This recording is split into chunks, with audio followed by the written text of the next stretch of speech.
ನಮಸ್ತೆ. ಕಥೆಗಳಿಂದ ಪರಿವರ್ತನೆಗೆ ಸ್ವಾಗತ. ಓದ್ತಾ ಇರೋ ಬುಕ್ಕು ಕರುಣಾಳು ಬಾ ಬೆಳಕೆ. ಬರ್ದಿರೋದು ಡಾಕ್ಟರ್ ಗುರುರಾಜ್ ಕರ್ಜಗಿ ಸರ್. ಇದು ಭಾಗ 4. ಇದರಿಂದ ಒಂದು ಚಾಪ್ಟರ್ ನೋಡೋಣ. ಚಾಪ್ಟರ್ ಹೆಸರು ಸಾತ್ವಿಕ ಜೀವನದ ಗುಟ್ಟು ಅನ್ನೋ ಚಾಪ್ಟರ್ ಇಂದ ನೋಡೋಣ. ಸಂತ ಏಕನಾಥರು ಮಹಾರಾಷ್ಟ್ರದಲ್ಲಿದ್ದ ಒಬ್ಬ ಅನುಭವಿ. ನಾವು ಕೇಳಿರ್ತೀವಲ್ವಾ ಏಕನಾಥರು, ಅವರು ಸಂತರು. ಅವರು ತುಂಬಾ ಅನುಭವಿ ಸಂತ ಆಗಿರ್ತಾರೆ. ಅವರ ಶಿಷ್ಯವರ್ಗ ಅಪಾರವಾದದ್ದು. ತುಂಬಾ ಜನ ಶಿಷ್ಯಂದಿರ್ತಾರೆ ಅವರಿಗೆ. ಎಲ್ಲಾ ಆಸೆ ಆಕಾಂಕ್ಷೆಗಳನ್ನ ಕಳೆದುಕೊಂಡು ಕೇವಲ ಮಗುವಿನಂಥ ಮನಸ್ಸನ್ನು ಹೊಂದಿದ್ದ ಏಕನಾಥರ ಮಾತೆಂದರೆ ವೇದದಂತೆ ಎಂದು ಜನ ತಿಳಿಯುತ್ತಿದ್ದರು. ಅವರಿಂದ ಮಾರ್ಗದರ್ಶನ ಸಾಂತ್ವನ ಪಡೆಯಲು ಜನ ಪ್ರತಿದಿನ ಕ್ಯೂವಲ್ಲಿ ನಿಲ್ತಾ ಇದ್ರು. ಇದು ಸಂತ ಏಕನಾಥರ ಹತ್ರ ಅವರು ಜೀವನದಲ್ಲಿ ಹೇಗಿರ್ಬೇಕು, ಏನು ಕಷ್ಟಗಳನ್ನ ಹೇಳ್ಕೊಂಡು ಅವ್ರ ಹತ್ರ ಪರಿಹಾರ ತಗೊಳಕೋಸ್ಕರ ಪ್ರತಿದಿನ ಅವ್ರ ಹತ್ರ ಸಾಲಾಗಿ ಕ್ಯೂ ನಿಲ್ತಾ ಇದ್ರು ಜನ. ಒಬ್ಬ ಶಿಷ್ಯ ಅವರ ಬಳಿಗೆ ಮೇಲಿಂದ ಮೇಲೆ ಬರ್ತಿದ್ದ, ಪದೇ ಪದೇ ಬರ್ತಾ ಇದ್ದ. ಬಂದ್ ಏನಂತಿದ್ದ, ಸ್ವಾಮಿ ನನಗೆ ಪರಿಪೂರ್ಣ ಜ್ಞಾನವನ್ನು ನೀಡಿ ಅಂತ ಹೇಳಿ ಪ್ರತಿದಿನ ಬರ್ತಿದ್ದ. ಗುರುಗಳೇ ನನಗೆ ಜ್ಞಾನ ಕೊಡಿ, ಜ್ಞಾನ ನೀಡಿ ಅಂತ ಹೇಳಿ ಪ್ರತಿದಿನ ಬಂದು ಏಕನಾಥರ ಹತ್ರ ಪರಿಪರಿಯಾಗಿ ಕೇಳ್ತಾ ಇದ್ದ. ಆಗ ಅವ್ರ ಗುರುಗಳು ಹೇಳ್ತಿದ್ರು, ನೋಡು, ನೀನ್ ತಿಳ್ಕೊಂಡಿರೋ ತರ ಜ್ಞಾನ ಪಡ್ಕೊಳ್ಳೋದು ಅಂದ್ರೆ ಅಷ್ಟು ಈಸಿ ಅಲ್ಲ.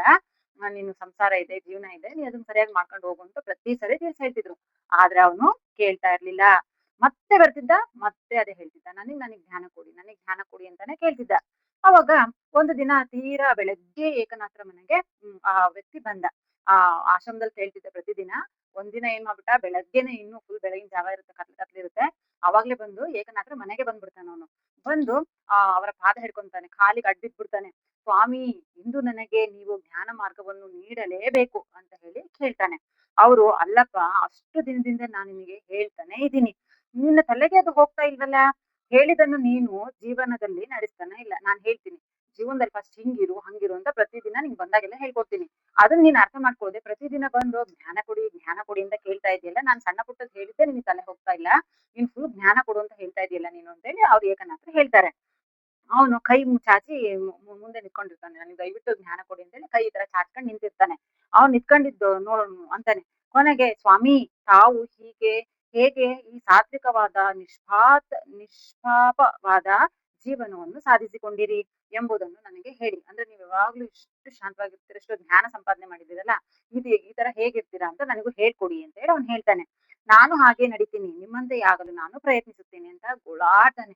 ನಾನು ನಿಮ್ಮಂಗೆ ಆಗ್ಬೇಕು, ನಿಮ್ ತರನೇ ಫುಲ್ ನನಗೂ ಜ್ಞಾನ ಬೇಕು, ನಾನು ನಿಮ್ ತರನೇ ಇರ್ಬೇಕು, ದಯವಿಟ್ಟು ನನಗೆ ಜ್ಞಾನ ಕೊಡಿ ಅಂತ ಹೇಳಿ ಪರಿಪರಿಯಾಗಿ ಬೇಡ್ಕೊಂತಾನೆ, ಗೋಳಾಡ್ತಾನೆ, ಅಳ್ತಾನೆ. ಆಗ ಏಕನಾಥರಿಗೆ ಒಂದು ಹೊಸ ವಿಷಯ ಹೊಳೆಯತ್ತೆ. ಅವನು ಕೈ ಚಾಚಿ ನಿಂತ್ಕೊಂಡಿರ್ತಾನಲ್ಲ, ದಯವಿಟ್ಟು ನನಗೆ ನಿಮ್ ಜ್ಞಾನ ಕೊಡಿ ಅಂತ ಹೇಳಿ ಕೈ ಚಾಚ್ಕೊಂಡು ನಿಂತಿರ್ತಾನೆ. ಅವಾಗ ಏಕನಾಥರಿಗೆ ಒಂದು ಐಡಿಯಾ ಬರುತ್ತೆ.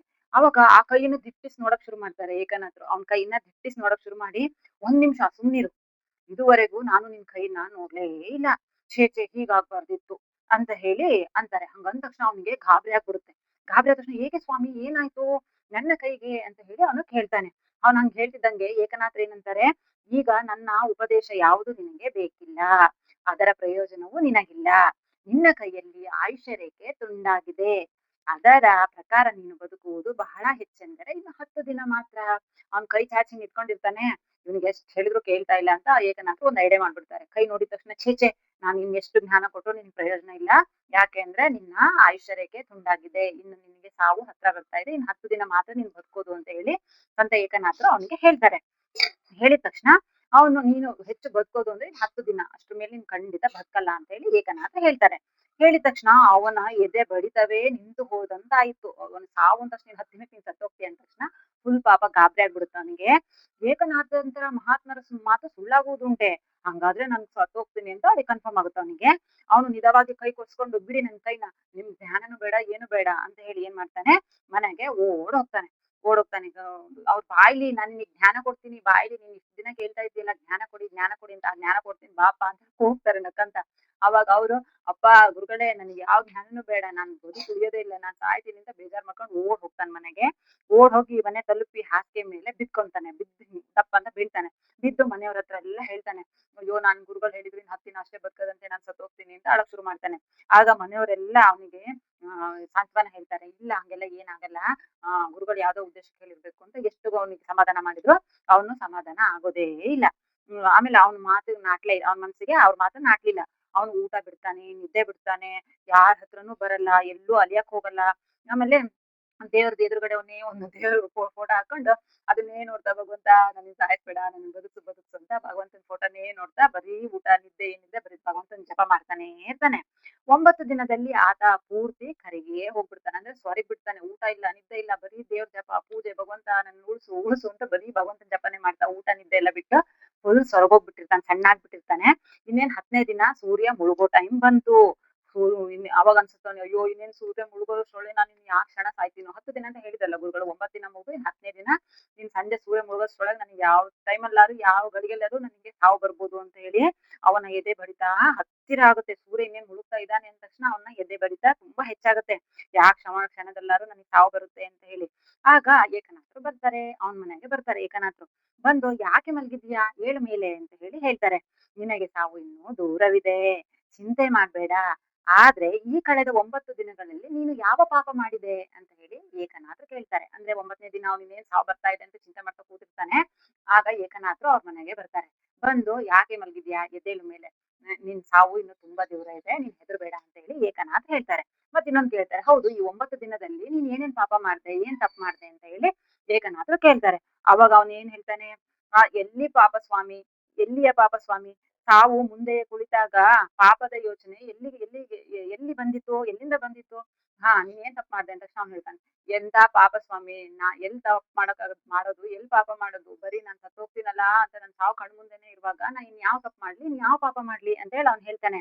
ಆಗ ಏಕನಾಥ ಹೇಳ್ತಾರೆ, ಇದೇ ಸಾತ್ವಿಕ ಜೀವನವನ್ನು ನಡೆಸಲು ಬೇಕಾಗಿದ್ದು. ನೀನ್ ನನ್ನ ಹತ್ರ ಬಂದು ಪ್ರತಿದಿನ ಕೇಳ್ತಿದ್ಯಲ್ಲ, ನಾನ್ ನಿಮ್ ತರನೇ ಇರ್ಬೇಕು, ನಿಮ್ ತರ ಸಾತ್ವಿಕ ಜೀವನ ಅನುಭವಿಸ್ಬೇಕು ಅಂತ ಹೇಳ್ತಿದ್ಯಲ್ಲ, ಇದೇ ಸಾತ್ವಿಕ ಜೀವನ. ಇಂದೇ ನನ್ನ ಜೀವನೆಯ ಕೊನೆಯ ದಿನ ಎಂದು ಭಾವಿಸಿ ಕೆಲಸ ಮಾಡಿದ್ರೆ ಮನಸ್ಸಿನಲ್ಲಿ ಪಾಪದ, ಕೊಳಕಿನ, ಕಪಟದ ವಿಚಾರಗಳು ಬರಲಾರವು. ಮನಸ್ಸು ಪರಿಶುದ್ಧವಾಗುತ್ತದೆ. ಅವನು ನೋಡಿ 9 ದಿನ ಅವನಿಗೆ ಏನು ಯೋಚನೆ ಬರ್ಲಿಲ್ಲ. ಯಾರಿಗೆ ಕೆಟ್ಟದ್ ಮಾಡ್ಬೇಕು, ಪಾಪ ಮಾಡ್ಬೇಕು, ಸುಳ್ಳು ಹೇಳ್ಬೇಕು, ತೊಂದ್ರೆ ಮಾಡ್ಬೇಕು ಅನ್ನೋದು ಯಾವುದೇ ವಿಚಾರ ಇಲ್ದೆ, ಊಟ ನಿದ್ದೆ ಇಲ್ದೆ ಪ್ರತಿ ಕ್ಷಣ ಭಗವಂತನ ಫೋಟೋ ಎದುರಿಗೆ ಹಾಕೊಂಡು ಭಗವಂತ ಭಗವಂತ ನನ್ ಬದುಕ್ಸು ಅಂತ ಬರೀ ಭಗವಂತನ ಜಪದಲ್ಲೇ 9 ದಿನ ಕಳೆದ್ಬಿಟ್ಟ. ಯಾರ ಬಗ್ಗೆನೂ ಯೋಚನೆ ಇಲ್ಲ, ಯಾವ ತಪ್ಪು, ಯಾವ ಹಿಂಗಿಗೆ ಸರಿ ಇಲ್ಲ, ಇವ್ರು ಸರಿ ಇಲ್ಲ, ಏನು ಅವ್ನ ತಲೆಲಿಲ್ಲ. ಬರೀ ಅವ್ನ್ ಭಗವಂತನ್ನೇ ಸಂಪೂರ್ಣವಾಗಿ ಭಗವಂತನ ಜಪ ಮಾಡ್ತಾ ಇದ್ದ 9 ದಿನ. ಇದೇ ಸಾತ್ವಿಕ ಜೀವನ. ನಮ್ ತರ ಜೀವನ ಬದುಕ್ಬೇಕು ಅಂದ್ರೆ ಈಗ ಈ 9 ದಿನ ಬದುಕ್ದಲ್ಲ ನೀನು, ಇದೇ ನಮ್ ಜೀವನ. ಇದು ಇದೇ ತರ ಬದುಕಿದ್ರೆ ಇದೇ ಸಾತ್ವಿಕ ಜೀವನ ಅಂತ ಗುರುಗಳು ಹೇಳ್ತಾರೆ. ಆಗ ಅವನು ನನಗ್ ತಿಳಿತು, ಸಾತ್ವಿಕ ಜೀವನ ಅಂದ್ರೆ ನಿಮ್ ಹತ್ರ ಬಂದು ಜ್ಞಾನ ತಗೋಬೇಕು ಅಂತಲ್ಲ, ನಾವಿರೋ ಜೀವನದಲ್ಲೇ ನಾವು ಯಾರಿಗೂ ತೊಂದ್ರೆ ಕೊಡದೆ, ಯಾರಿಗೂ ಕೆಟ್ಟದನ್ನ ಮಾಡ್ದೆ, ಯಾರಿಗೂ ಪಾಪ ಮಾಡ್ದೆ, ಯಾರಿಗೂ ತೊಂದ್ರೆ ಕೊಡದೆ ನಾವು ಸಾತ್ವಿಕವಾಗಿ ಭಗವಂತನ ಜಪ ಮಾಡ್ತಾ ಸೇವೆ ಮಾಡ್ತಾ ಇದ್ರೆ ಅದೇ ನಮ್ ಸಾತ್ವಿಕ ಜೀವನ ಅಂತ ಅವನಿಗೆ ಅರ್ಥ ಆಗುತ್ತೆ. ಖರ್ಗೆ ಸರ್ ಲಾಸ್ಟ್ ಅಲ್ಲಿ ಏನ್ ಹೇಳಿದ್ದಾರೆ ಅಂದ್ರೆ, ಇಂದೇ ನನ್ನ ಜೀವನದ ಕೊನೆಯ ದಿನ ಎಂದು ಬದುಕಬೇಕು, ಆದರೆ ನಾನು ಚಿರಂಜೀವಿ ಎಂಬಂತೆ ಕೆಲಸ ಮಾಡಬೇಕು ಅಂತ ಹೇಳಿ ಖರ್ಗೆ ಸರ್ ಹೇಳ್ತಾ ಇದ್ದಾರೆ. ಸೊ ಈ ಚಾಪ್ಟರ್ ನಿಮಗೆ ಇಷ್ಟ ಆಯ್ತು ಅಂತ ಅನ್ಕೊಂತೀನಿ. ಮತ್ತೆ ಈ ಚಾಪ್ಟರ್ ಅಲ್ಲಿ ನಿಮಗೆ ಏನ್ ಅರ್ಥ ಆಯ್ತು ಅಂತ ಕಮೆಂಟ್ ಮಾಡಿ. ಹೊಸದಾಗಿ ಬಂದಿರೋರು ನೋಡೋರಿಗೆ ಹೆಲ್ಪ್ ಆಗುತ್ತೆ. ಸೊ ಮತ್ತೊಂದು ಚಾಪ್ಟರ್